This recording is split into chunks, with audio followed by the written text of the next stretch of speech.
You've chosen the product. You've chosen your product and you're ready to launch, but there's a massive roadblock standing in your way, and that is Amazon identity verification.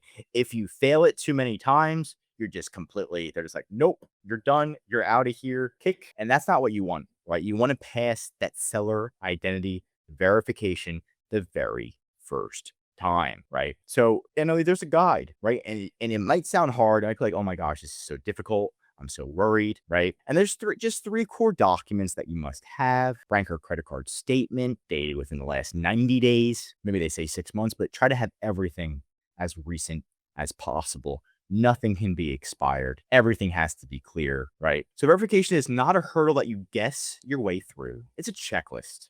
The right documents formatted exactly right, submitted in the right order, and you're good to go. Right. And it's not optional. You have to do it. You have to do it. And we even have Amazon's actual, and they're kind of just saying, okay, before you submit documentation, and this is kind of like, it depends. Are you signing up for Amazon? If you're signing up for Amazon and it says, provide the following information for Amazon to verify: information about your business, information about the identity of the primary contact person, government issued photo ID, bank account statement or credit card statement, and a business license if applicable, right? All these things. Now, I always recommend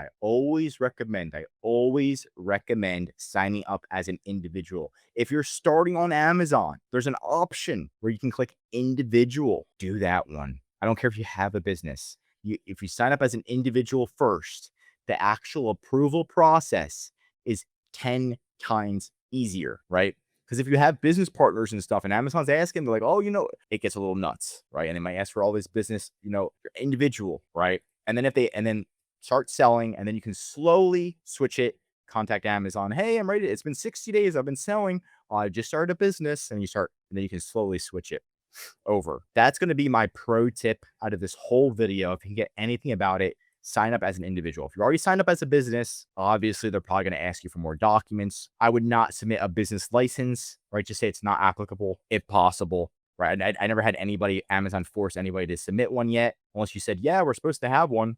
Information about your business, very basic. If you have a website, that's going to help. Usually Amazon doesn't ask you for that. Information about the identity of the primary contact person. Let's just say that's me, right? And then an ID. Now, if you have that ID, I always recommend a passport. If you don't have a passport, I recommend getting a passport because it doesn't have your address on it, okay? Because when you have let's say it's Joshua Hackett, boom, and then you have your bank account statement. Your bank account statement better say Joshua Hackett. It better say the same exact thing, or you're going to go to the bank and you're be like, hey, this needs to get changed. It might give you a hard time, and that's when credit cards come in place, where you be like, this needs to be changed, it's wrong, and you send them a picture, or you send them your passport, and then you make sure, and then they'll pretty much match it up. They'll give you a statement and just be like, can I have a statement right today? Like, there's certain credit cards that can give you a statement right then and there, and then make sure everything matches up. So you don't have to worry about the address if you're using a passport, because there's no address on your passport, right? You have to do both. You have to do the full thing.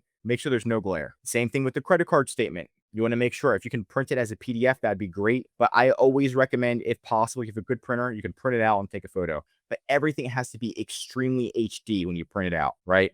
And you're taking photos. If you can scan it, that's even better. So scanning everything in. You just want to make sure, see how I can edit this? I can kind of if I can click like this on your if you have like a PDF and you can like click like this, Amazon might think it's you manipulated the document and deny you. So if anything looks manipulated, like if they can copy it and they're like, oh, that's not a photocopy, they might deny you. So just remember that as well.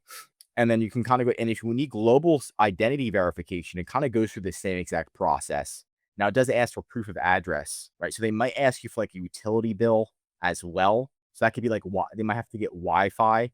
A lot of the times you can get Wi-Fi, and they have a policy you can cancel within the first 15 days and get your money back. But you might want to keep that long term to get those utility bills, water, electricity, things like that. Then they have other things like certificates of good standing. You can usually get that on your website. I haven't had them ask for that, but you can definitely get that pretty easily by going onto your government website if you have a business. But again, if you're not a business, you don't need a certificate of good standing, right? So many of these documents are so easy to get because there isn't one if you're an individual, and they won't be asking for them if you're an individual.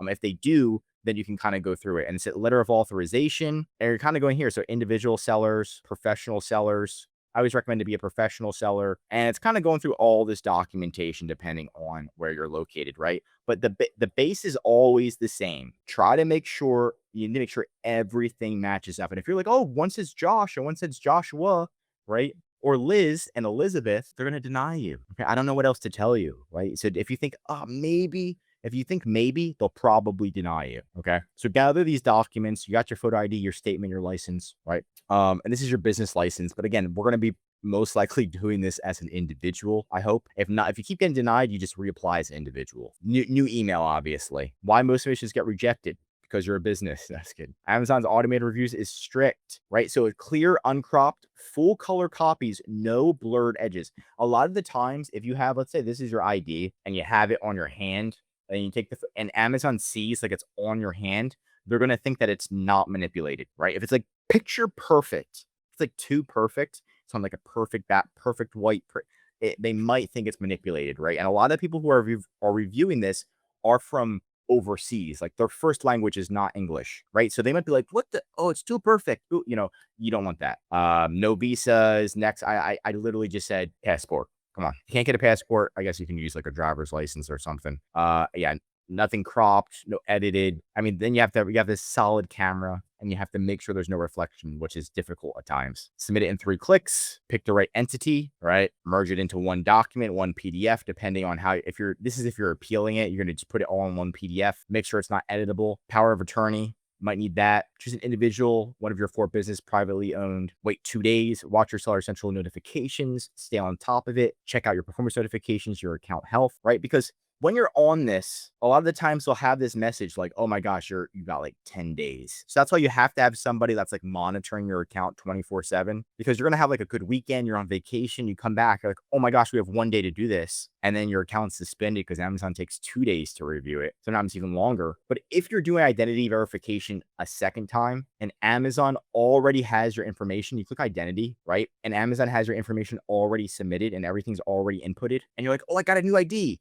No, just leave everything the same. So a lot of the times Amazon tries to trick you. So this is if you're doing once you get verified the first time and you got to go through it again, usually what happens is Amazon has like everything already pre-filled out. The PDF is still there from the original submission that got you approved. Just click submit. I would not change anything. Once you change something, Amazon does additional verification. That's their trick. So if you put a phone number in, a bank account number, or bank account, a business address, a tax ID number, and Amazon's like, looks like you got to change it. And you're like about to change it, but there's a submit button and everything's already pre-filled in. Do not change it. Like a lot of the times, if you don't change anything, you can just leave it like this identity. You just click submit and you just don't change it at all. And a lot of the times they just auto approve it because it was pre-approved before, right? That's a trick. A lot of people are like, oh, I moved. Let me change my, I'm like, no, don't change. And they change it and they're like, oh no.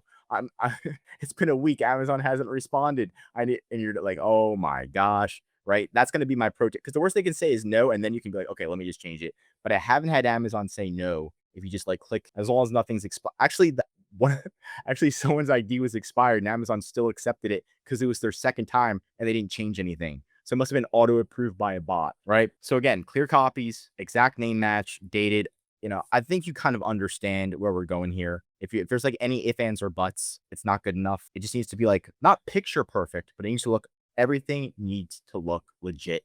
Everything needs to match up. And then you sit back, double check, and you're there, right? If you're like, oh, do I just submit one page of my bank statement? No. I mean, you know that. Do I just submit my front, just one page of my ID? No, it's front and back, right? For passport, it's going to be the 2. Usually it's like you open the book and there's 2. If it says there's a signature on your passport, make sure you sign before you send it.